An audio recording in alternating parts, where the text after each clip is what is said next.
السلام عليكم ورحمة الله وبركاته.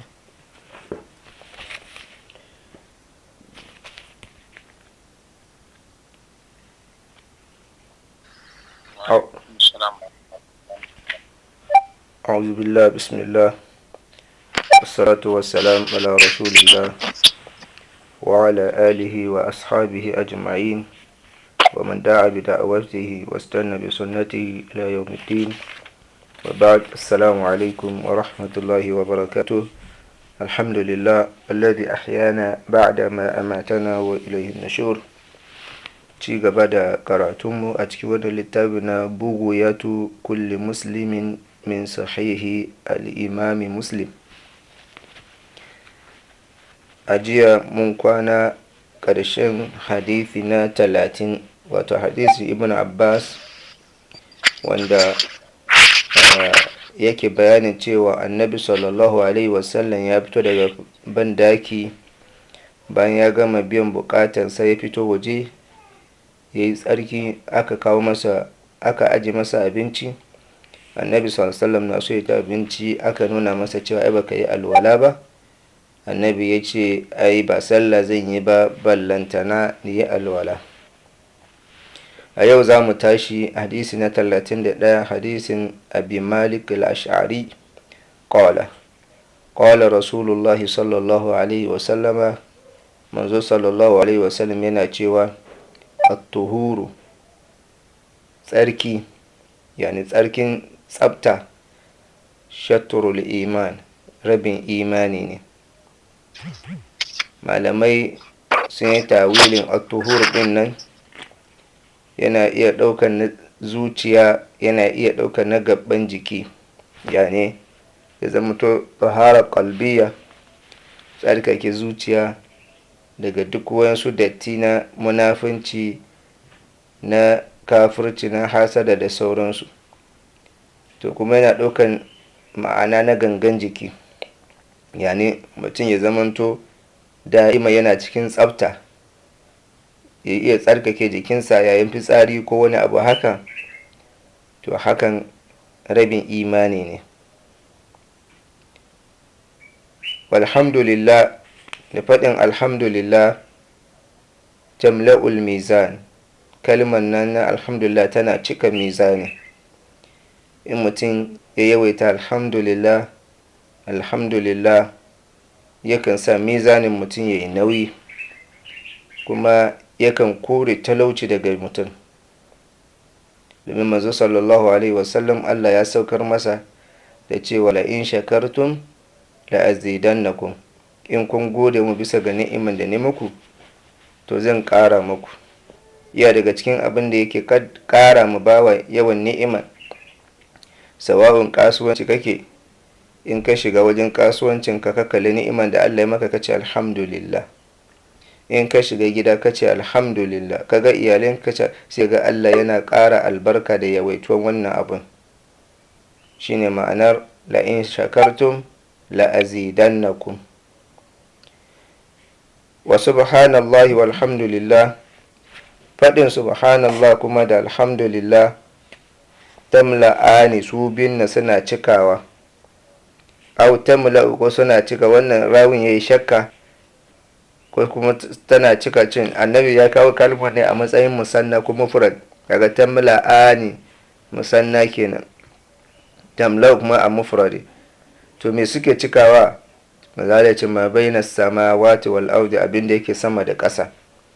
Was-salatu nurun, sala kuma haske ne. Was-sadaqatu burhanun, sadaka kuma hujja ne. Yani mutumin da ya kiyaye salloli a lokuta, haske ne gare shi gobe kiyama, da zai jagorance shi zuwa gidan aljanna. Kuma mutumin da ke yawaita sadaka, wannan sadaka zai zama to hujja ne gare shi cewa ba zai tafi wuta ba. Was-sabru diya'un, haƙuri kuma haske ne. Idan muka lura, as-salatu an kawo nur, as-sabru kuma an kawo diya. Sai aka ce idan ka lura, ita rana ba a siffanta ta da nur, sai dai diya. to sai aka yi ishara da cewa duk ranar da hasken da yake da zafin ɗauka, yani kagan hasken rana idan mutum ya shiga ciki na ɗan lokaci kaɗan yana da zafi, musamman in ya gama fitowa ya yi zawali, wanda kuma saɓanin hasken na wata misali. To sai aka kwatanta shi, annabi ya kwatanta shi da haƙuri. Shi haƙuri a lokacin da musiba ya zo ko wani abu ya faru da mutum, haƙurin nan da zai yi zafi ne yake dannewa, yake matsewa, yake kawar da shi. To haka shi ma zai zama masa haske gobe kiyama idan ka zama mai haƙuri. Wal Qur'ani, sai manzo ce kuma Al-Qur'ani da kake karantawa, ka karantar, ka haddace, hujjatul laka aw alayka, hujja ne gare ka kuma akanka. Yani Al-Qur'ani in ma ya zama hujja gare ka cewa ka yi aiki da shi, ka bi karantarwansa, ka kaskantar da kai ga Allah, ko kuma ya zama to hujja ne akan mutum cewa ka karanta, ka haddace, ba kai aiki da shi ba, sai a jefa mutum a wuta. Allah ya tsare mu. Sai manzo Allah sa ce kullun nasi, dukkanin mutane ya gudu, so yana sammako, sai sammako da safi kowa ya fita, fa ba'i'un nafsahu, sai a samu mai sai da kansa, fa mawtiquha, akwai mai yanta kansa ya fanshi kansa, aw mubiquha, ko kuma mai halakar da kansa. Yani wanda yake tafiya hanyar Allah, yana kiyaye dokokin Allah, yana kiyaye kansa daga cin haramun, kamar wanda yana yanta kansa daga wuta ne. Amma wanda shi kawai ya samu ko ta kowace hanya, kaga yana halaka kansa. Wannan hadisi yana da girma, shi yasa hadisi ne yana daga cikin hadisan da wajibi ne mu haddace shi, za mu haddace shi. An Abi Hurairah radiyallahu anhu qala, daga Abi Hurairah Allah ya kara masa yadda yace, sami'tu Rasulullahi sallallahu alaihi wa sallama, naji manzo sallallahu alaihi wa sallam yana cewa, man tawadda'a lis-salati, duk wanda yayi alwala ga wata sallah, yani zai yi alwala ga wata sallan da za a yi, fa asbagha al-wudu'a, sai ya cika alwalansa da kyau, thumma masha ila salati, sannan ya tafi zuwa ga sallah al-maktuba na wajibi wanda zai je a wancan lokacin nan, fa sallaha ma'an nasi, sai ya sallaci sallan tare da mutane, ghafara Allahu lahu azza wa jalla dhunubahu, Allah zai yafi masa zunubansa. Yayi alwala da kyau, sannan ya tashi ya taka zuwa masallaci ya je ya sallah, ya shiga ya sallan jam'i tare da mutane, yani a cikin lokaci kenan. Manzo Allah sallallahu alaihi wasallam ya ce Allah zai yafe masa duka zanabansa. Ashe kaga yin alwala yana da fa'ida mai yawa. Takawa zuwa masallaci yana da lada, yin sallan jam'i yana da alkhairai. An Umar radiyallahu, wannan hadisin shi ma za a haddace shi. An Umar radiyallahu anhu qala, sami'tu Rasulullahi sallallahu alaihi wasallam yaqulu, yace naji Annabi sallallahu alaihi wasallam yana cewa, ma minkum min ahadin, babu wani daga cikinku, ya tawadda, da zai alwala, thumma yaqulu, sannan ya ce bayan ya gama alwalan shi, ashhadu an la ilaha illallah wa anna muhammadan abduhu wa rasuluhu. Babu wani mutum da zai faɗi wannan kalman bayan ya gama alwala, illa futihat lahu abwabul jannati thamaniyatu, face sai an buɗe masa kofofin aljannan nan guda 8, yadkhulu min ayyiha sha'a, zai shiga daga ko ina yake so, yani zai shiga wannan aljannan ta ko ina, ta inda yake so. Mutum ya gama alwala ya ce ashhadu an la ilaha illallah wa anna muhammadan rasulullah, mazala sallam ya ce illa futihat lahu abwabul janna, face za bude masa kofofin aljanna الثمانية guda 8, yadkhulu min ayyiha sha'a, ya shiga ta inda yake so. Duk da shike yau ban so ne dogon sharhi saboda wayan nawa ba batir sosai, amma na so muku wani tambihi anan domin mu fahimci lataif na alqur'ani. Idan ka lura a cikin alqur'ani ya zo da bayani akan cewa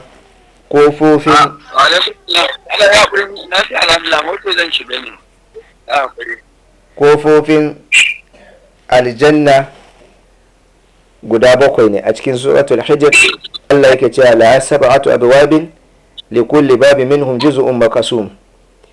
Aljanna yana da wuta na da kofofi guda 7, amma a aljanna Qur'ani sai bai ci komai ba, amma kuma an yi bayani a cikin suratul zumar inda ubangiji ta'ala yake cewa wasiqal ladina kafaru ila jahannama zumara hatta idha ja'uha futihat abwabuha. kaga nan an ce futihat abwabuha, to kalli a cikin wasiqal ladina taqaw rabbahum ila aljannati zumara hatta idha ja'uha wa futihat abwabuha. kaga a can baya ba sa wawun ba, aka ce futihat, nan kuma sai aka ce wa futihat. to sai malamai suka ce wannan wawun da ka gani a wajen nan, a wajen malamin lugha shi da suke cewa wawun thumaniya, yani wawun na guda 8, yani wa futihat abwabuha thamaniya. jama'a muna fahimta? to kenan kofofin aljanna guda 8 ne.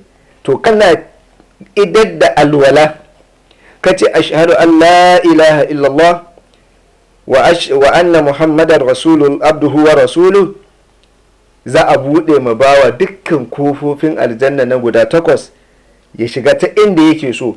abu ɗaya ne zai hana shi shiga wannan wajen wannan lokaci, shine rashin mutuwansa. duk da shike ba ma gani, amma ba ma shakka game da magana nabi sallallahu alaihi wasallam. babban siffar da Allah siffanta al'ummar nan da shi shine imani da gaib. shi yasa farkon aya a cikin ayoyin da Allah siffanta mu'minai da shi a siffofin mu'minan farko a sura ta biyu a Qur'ani shine imani da gaibi. Allah ce alif lam mim zalika kitabu la raiba fihi hudal alladhina yu'minuna bil ghaib. domin mun yadda annabi sallallahu alaihi wasallam baya magana akan ƙarya, wahayi ne daga Allah subhanahu wata'ala. duk labaran da Allah kuma yake ba mu gaskiya ne, mun imani da shi, wanda hankalinmu ya riske ma'anansa da wanda ba mu riska ba mun imani da shi. to yin haka yana tabbatar wa mutum da samun aljanna.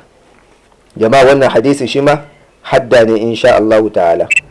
sannan akwai kafin manta afwan jama'a, jiya na ga dan uwa yana bayani cewa duk wanda shi bai siya littafi ba ya yi magana, duk wanda yake da bukatar littafi sai mu yi magana mu san adadin da zamu ga masu littafi su kawo, kila kafin karatunmu na gaba a zamanto an samu wannan littattafan insha Allah ta'ala. in an gama karatu duk wanda yake bukata sai abin nan. jama'a wannan hadisin da muka karanta na hadisin Umar radiyallahu anhu na alwala, shi ma ku yi hakuri hadda ne, yau za ku ce na yawaita hadisan da za a haddace. an uqbata bin amir anna rasulullahi sallallahu alaihi wasallam, lalle annabi muhammad sallallahu alaihi wasallam qala ya ce man tawadda duk wanda ya alwala fa qala sai ce ashhadu an la ilaha illallah, ina shaida babu mabota da gaskiya bisa ga cancanta sai Allah wahdahu shi kadai, la sharika la bashi da abokin tarayya, wa ashhadu anna muhammadan abduhu wa rasuluhu, kuma lalle na shaida lalle annabi muhammad bawan Allah ne manzon sa ne. futihat lahu abwabul jannati ath-thamaniya, za a bude masa kofofin aljanna guda 8 ya shiga ko ina yake so. idan muka lura da wani abu zaka ga hadisin Umar radiyallahu anhu da hadisin Uqbah ibn Amir akwai dan bambanci kadan, saboda hadisin Umar shi ya kawo da cewa babu wani daga cikin ku da zai alwala in ya gama ce ashhadu an la ilaha illallah wa anna muhammadar rasulullah, shikenan sai ya shiru anan. sannan sai muka samu ziyada nashi cewa yadkhulu fitar da abwabu janna thama yadkhulu min ayyiha sha'a.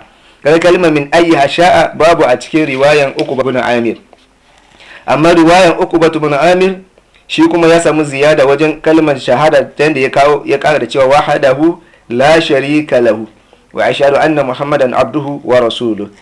To wannan wani zai iya tambaya, ai annabi sallallahu alaihi wasallam shine mai magana, me sababin sabanin riwayoyi daga wajensa? Wani lokaci malamin hadisi suna cewa yana iya yiwa annabi sallallahu alaihi wasallam ya maimaita kalmomin nan ko wannan bayani a wurare mabambanta, daga na aka samu ƙarin ziyada. Wani lokaci kuma yana iya yiwuwa ya zamanto annabi sallallahu alaihi wasallam da ya yi bayanin, akwai sahabbai masu rawaito hadisai da ma'ana, yani ba da alfaz din ba, amma za ka samu duka ma'anan ɗaya ne. Idan ka lura a nan, duk da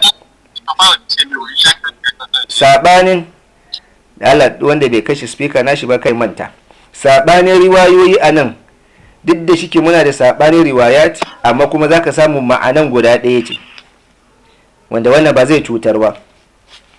Hadithi na gaba a yi haƙuri saboda ban so ba mu kai gaban mukarrar namu ba a ce wayan ta ɗauke. An abi hurairah radiyallahu anhu anna rasulullahi sallallahu alaihi wasallam qala, yace lalle annabi Muhammad sallallahu alaihi wasallam yace idza tawadda al-abdu al-muslimu, idan bawa musulmi yayi alwala, aw al-mu'minu ko mu'mini fa ghasala wajhahu, sai wanke fuskansa, yani yayin alwalan, kharaja min wajhi kullu khati'atin nadara ilaiha, zai fita daga fuskansa duk wani laifi, khati'a duk wani laifi, nazara ilaiha da bawan nan ya kalla bi ainihi da idanunsa, ma'al ma tare da ruwan da ke gangara wannan, aw ma akhir qatratil ma ko kuma a da karshen digon ruwan da zai daga a fuskansa, sai laifin ya fita da ya kalla.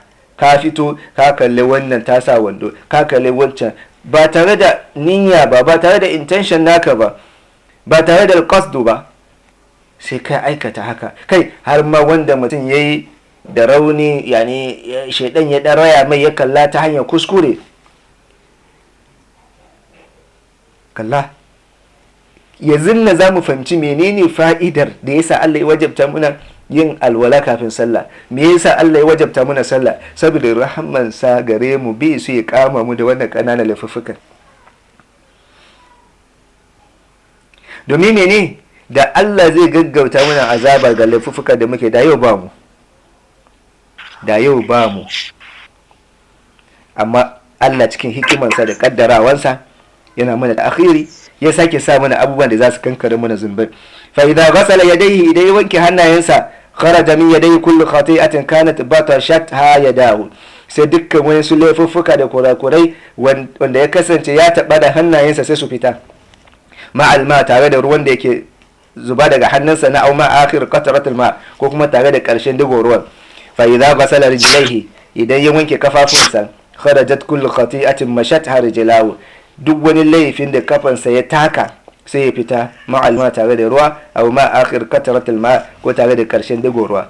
Qala hatta yakhruju naqiyan, sai mazalici har sai ya fita tsabtatacce min adh-dhunubi, daga zunubai, ya dawo bai da zunubi ko daya a sababin alwala. Shi yasa in ba ku manta ba hadithun Bilal na manzala sallallahu ya kira shi ce, ya Bilal, na je takun kafanka a bayana gidan aljanna, wani aiki kake ka samu aljanna? Bilal ya ce, ya Rasulallah sallallahu alaihi wasallam, ba wani aikin da nake a boye, sai dai na san duk lokacin da alwala na ya warware sai na sake wani, yani da'ima yana zama cikin alwala da kuma yin nafila raka a kowane lokaci. To wannan yawan alwalan da ake wanke masa wa'innan laifuffukansa, kaga Bilal har ya samu aljanna.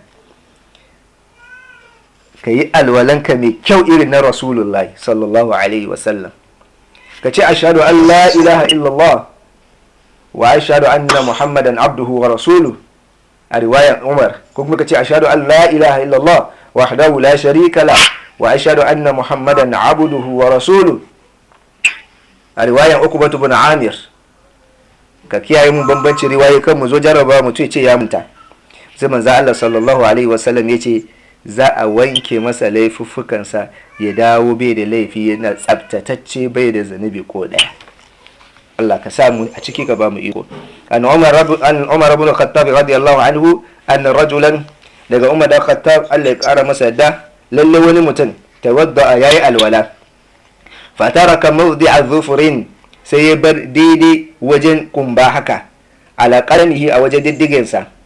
Fa absarahu an-nabi sallallahu alaihi wasallam, sai manzon Allah ya kalla ya gani, fa qala sai nabi ya ce mai shi irji koma fa ahsin wudu'aka, ka kyautata alwalanka. faraja a sai mutumin nan ya dawo ya je gyara alwalar thumma salla, sannan ya salla.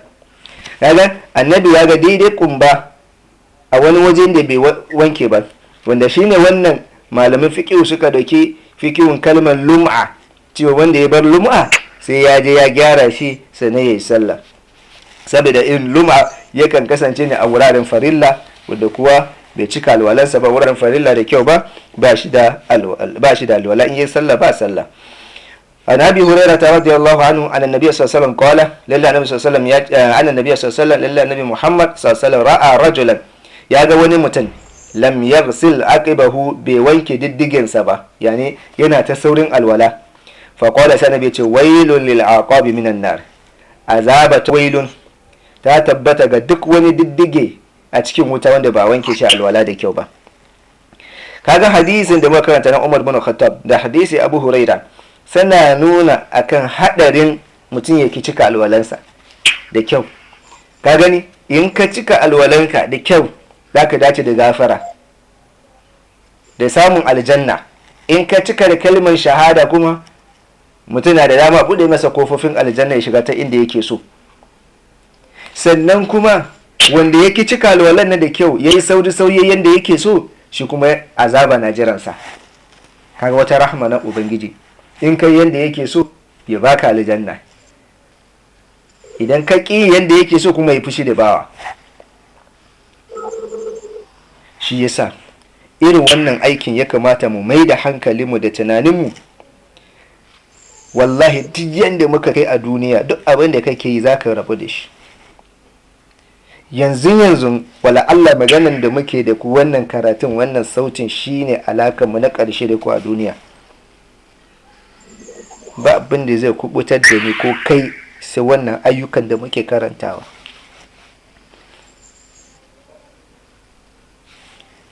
wa anhu, har yanzu daga shi Abu Hurairah, anna Rasulullah sallallahu alaihi wasallam qala, lalle annabi Muhammad sallallahu alaihi wasallam ya ce ala adullukum ala ma yamhu Allahu bihi al-khataya, mazali ce wai ba kwa so nuna muku abinda Allah ta'ala ke shafe laifuffuka da shi? ba kwa so in nuna muku abinda zai sa Allah ya dinga goge muku laifuffukan ku? wa yarfa'u bihi darajat, kuma Allah ya dinga daukakan darajoji da shi. a to ba muna so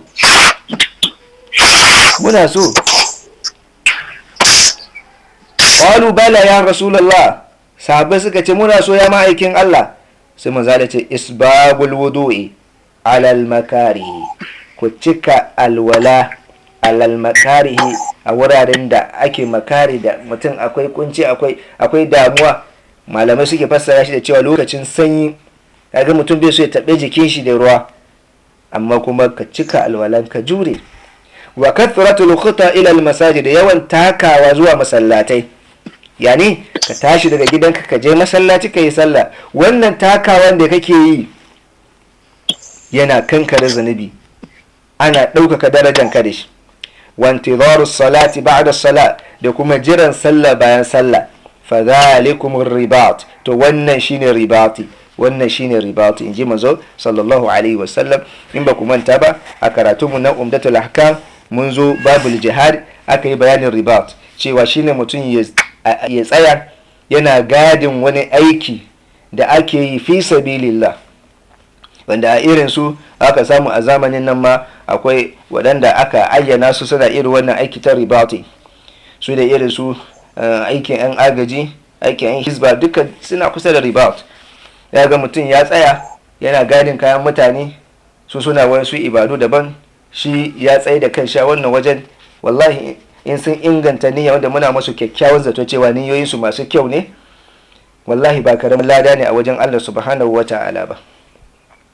to mutum ma ya zamanto yana kula da alwalansa da kyau, yana yawan takawa zuwa masallaci sallah, yani ana sallan jami'i da shi.